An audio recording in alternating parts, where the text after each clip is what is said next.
쓸모아. 공정거래위원회가 넷플릭스의 불공정 약관을 시정시켰습니다. 그동안 넷플릭스는 어이없는 약관을 만들어 우리 소비자들을 속여왔다는 지적을 받아왔습니다. 공정거래위원회가 불공정하다고 시정시킨 6개 항목 중 대표적인 3가지는 이렇습니다. 첫 번째, 고객의 동의 없이 요금 변경 내용의 효력을 발생시키는 조항. 두 번째, 회원의 책임 없는 사고, 계정 해킹 등의 회원에게 모든 책임을 지도록 한 조항. 세 번째, 회원의 손해배상 청구권을 제한하는 조항. 뒤늦게 불공정한 약관을 알게 된 소비자들은 부당한 약관을 그동안 몰랐다며 비판했습니다.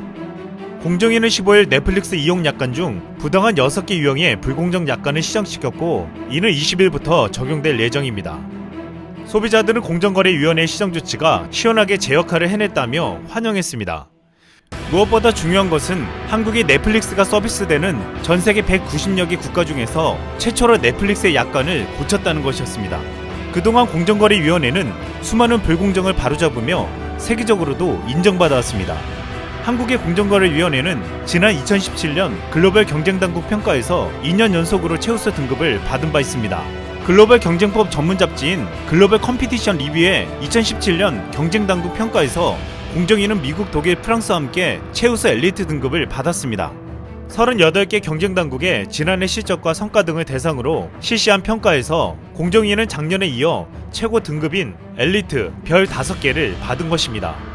이는 베리굿 별 4.5개 등급의 유럽연합, 일본 경쟁당국보다 상위 등급으로 평가받은 것입니다.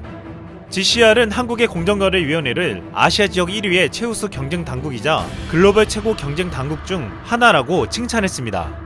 이렇게 우리 공정위가 높게 평가받는 이유는 퀄컴의 특허 남용 행위 제재에서 보여준 모습 때문이었습니다. 2017년 공정위는 퀄컴에 1조 3천억 원의 과징금을 받아낸 바 있습니다. 이 금액은 38년 역사상 최대 규모의 과징금이었습니다. 공정위가 과징금을 부과한 이유는 퀄컴이 지난 2009년부터 경쟁 칩셋 제조사에 특허 사용권을 주지 않고 스마트폰 제조업체들에게 라이선스를 강제로 계약하게 만들었다는 것입니다. 퀄컴은 LTE 5세대 모뎀 칩셋 분야 점유율 세계 1위로 2015년 기준 특허 칩셋 매출이 30조 원에 이를 정도였습니다. 삼성과 LG 등 국내 스마트폰 제조업체들도 퀄컴의 주요 고객으로 큰 피해를 보고 있었습니다. 이에 공정위는 퀄컴이 시장 지배적 지위를 남용해 공정거래법을 위반했다고 판단했습니다. 이에 과징금을 부과하고 휴대폰 제조사에 라이선스와 관계없이 모뎀칩을 제공하고 모뎀칩 제조사와 라이선스를 체결하도록 시정 명령했습니다.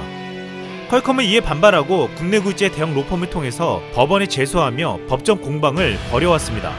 퀄컴은 대형 로펌 변호사 22명을 선임하고 선임료만 1,000억 원에 달했습니다.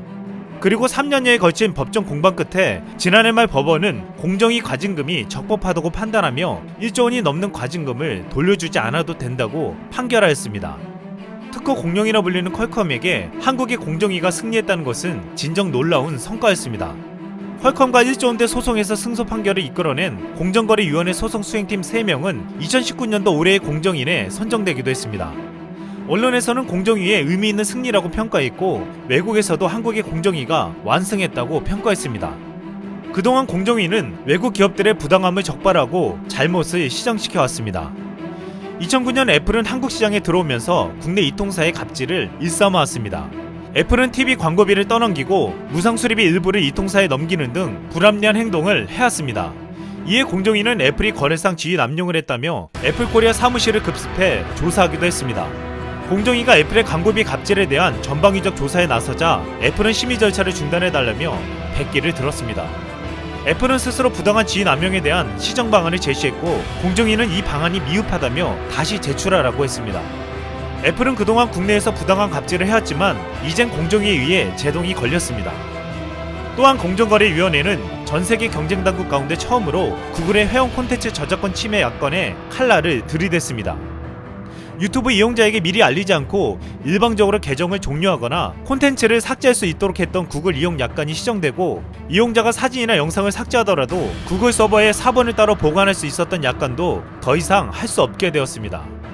공정위는 회원의 저작물에 대한 이용을 사업자가 광범위하게 허락받거나 회원이 콘텐츠를 삭제한 후에도 해당 저작물을 보유 이용하는 것은 저작권 침해 문제가 될 수 있다고 판단한 것입니다.